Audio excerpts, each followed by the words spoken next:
साननैनि हाबाफारिजों खुंफुंनाय काति फोरबोआ जोबनानै थांबाय।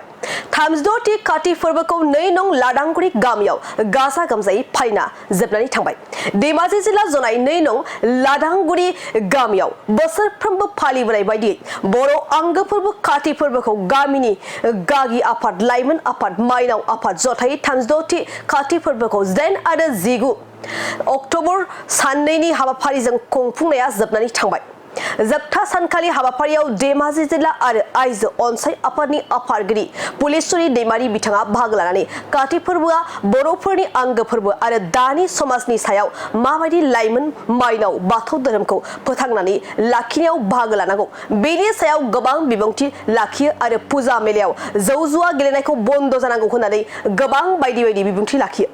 खौरां बिजोंनि गेजेरजों धेमाजि जिल्ला दुलाराय बर' आइजो अनसाय आफादनि आफादगिरि पुलिसरि दैमारि बिथाङा मा फोरमायदों फै जों मिथिना लानि। गिबियावनो खौरां बुथुमगिरि फंबायनिसिम आंनि गोसो गोरबोनिफ्राय सिबिनायखौ जासिग्रोबाय। दिनै बे 2 नं लादांगुरि गामियाव बाथौ थानसालियाव साननैनि हाबाफारि लानानै जाखिनि खामानि मावदों बेहाय फैनानै आं जोबोद गोजोननाय मोनदों। काति फोरबोआ जाहैबाय जोंनि बाथौ हारिफोरनि मोनसे आंगो फोरबो। बे फोरबोआव बिथांमोननि बे 2 नं लादांगुरिनि रायजो राजा बिथांमोना गासिबो माइनाव, लाइमोन आरो गागि आफाद गासिबो बाहागो लानायखौ आं नुनो मोनदों आरो जाबादि लाबावनांगौमोन बिथांमोना हयथ' मैयानि थांनाय समाव लादोंमोन, आं बेखौ नुफैनाय जादिया। अब्लाबो दिनैनि बे समाव बिथांमोना जाखिनि बाहागो लादों आं गोजोननाय मोनदों। जोंनाव दासिमबो जोंनि बर' ओनसोलफोराव बाथौ थानसालिफोरा गंसेबो बाथौ थानसालिफोरा मोजां थासारियाव गैया। बेबायदि हिसाबाव सरकारखौ माबायदि खावलायनो सानो? धोरोमसालिफोरखौ दिनैनि आसाम सरकारनि बिथां मन्त्रि बिथांमोना धोरोमनि सायाव बिथांमोना जोंगा एबा साबसिन खालामनो थाखाय बिथांमोना नाजानायखौ जों मिथिनो मोनदोंमोन। दा बे मिथिनो मोननायनि गेजेराव जों सानो जोंनि बाथौ धोरोम सिबियारि बाथौ सिबिसालि बा जोंनि थानसालिफोरखौबो बिथांमोना नोजोर होनानै साबसिननिफ्राय हामसिन मावनानै होनांगौ होननानै आङो सानदों। मानोना धोरोमनि थाखाय बाजेटआ दङ होननानै जों मिथियो आरो बे धोरोम बाजेटफोरखौ बिथांमोना बांसिन हारसानि नामघर बायदिसिनायाव जों होनायखौ बांसिन नुनो मोनदों। दा बेफोरखौ रानखावलायनानै जोंनि बाथौ थानसालिफ्रावबो होनांगौ होननानै आङो धेमाजि जिल्ला दुलाराय बर' आइजो अनसाय आफादनि आफादगिरि जानानै बिथांमोनखौ खावलायगोन आरोखि। फैबाय थानाय फुजा मेलायाव आइलाफोरनिख्रुइ आरो आइजोफोराबो लोङै जायै थानाय थासारिखौ जों मालाबा समाव नुनो मोनो। बे फैबाय थानाय फुजा मेलायाव माबायदि सांग्रांथि जानांगौ बेखौ धेमाजि जिल्ला दुलाराय बर' आइजो अनसाय आफादनि फैबाय थानाय दुर्गा फुजानि सायाव जोङो धेमाजि जिल्ला दुलाराय बर' आइजो अनसाय आफादा गासिबो दख'राखौ जों मोनसे बिथोन हरनाय जादोंमोन। मानोना जोंनि बे फुजा दुर्गा फुजा होननाया जोंनि फुजा नङा। बे जोंनि फुजा नङैखौ ओरैनो बिना थाखा फैसा गारनानै जोंनि फरायसा उन्दै गथ'फ्रा थांनानै गावनि माखासे गुबुंले थासारिफोरखौ सोमजिहोनायनि थाखाय जों बिथांमोनखौ फुजा नायोब्लाबो मोनाबिलिनि 5 बाजिनिफ्राय फुजा नायनो थांनो मोना होननानै जोंनिफ्राय खावलायदोंमोन आरो माखासे एवारनेसबो प्रग्राम लानाय जादों। नैबा दा थाबाय थानाय जोङो अक्ट'बर दानाव जों फुजानि सोमोन्दैनो जों माखासे सांग्रांथिखौ लाखादोंमोन। बे फुजा नायनायनि थासारिफ्रा जोंनि बे गथ'फ्रा थांनानै माखासे गोबां गुबुंले बायदिसिना जाया नङा, मालाबा बुथारलायनाय जायो, मालाबा बुलायलायनाय जायो हरनि समाव थानानै।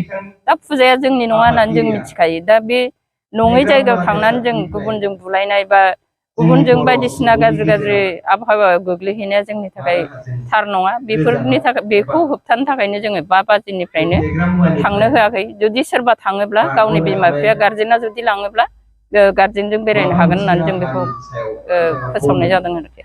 गोजोननाय थाबाय। खुंबोनानै देग्लाय बोसोराव 36 आगान होफैदों।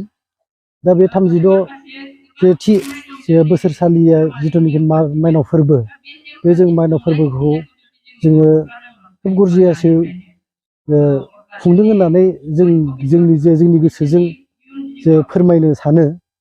जों बेयाव आयदा होननानै बुङोब्ला जों मैया फुंनि 8 बाजिनिफ्रायनो जोङो जागायदों गिबि आयदाखौ एबा गिबि सानखौ।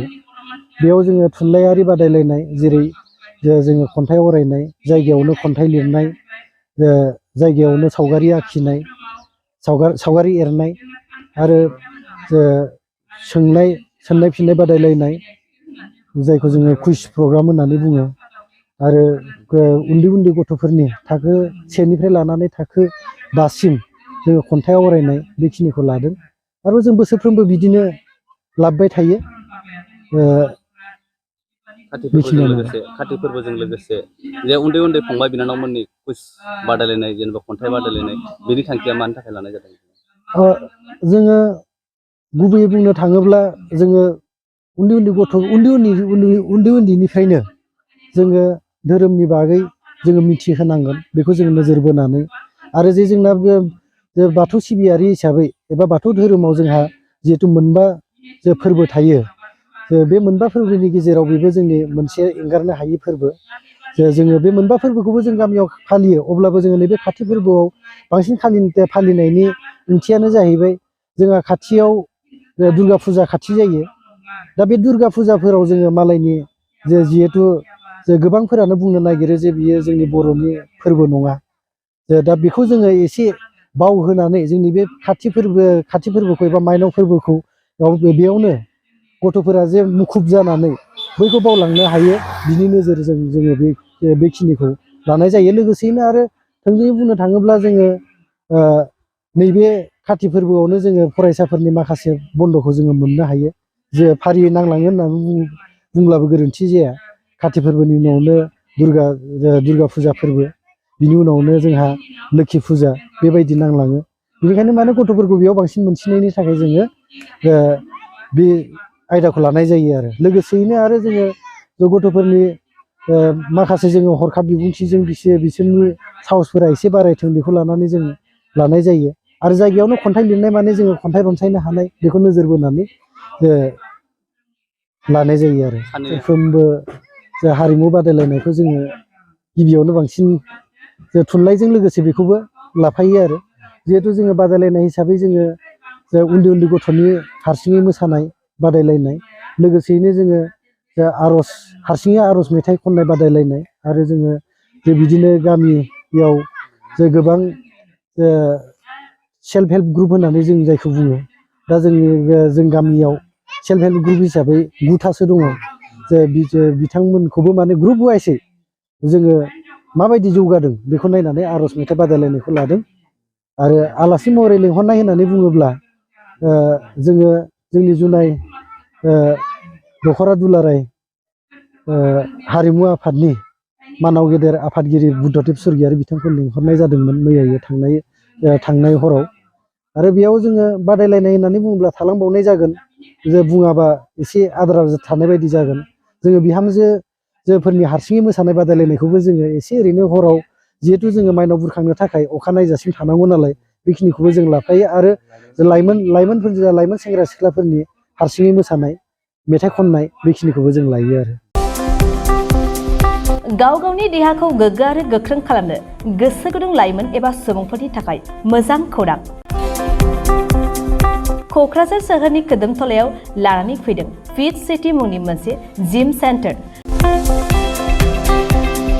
सोरांस्रि नार्जारिनि गोदानै बेखेवजानाय फिट सिटी मुंनि जिम सेन्टाराव फैनानै नोंथाङा नोंथांनि देहाखौ गोग्गो आरो गोख्रों खालामना लादो।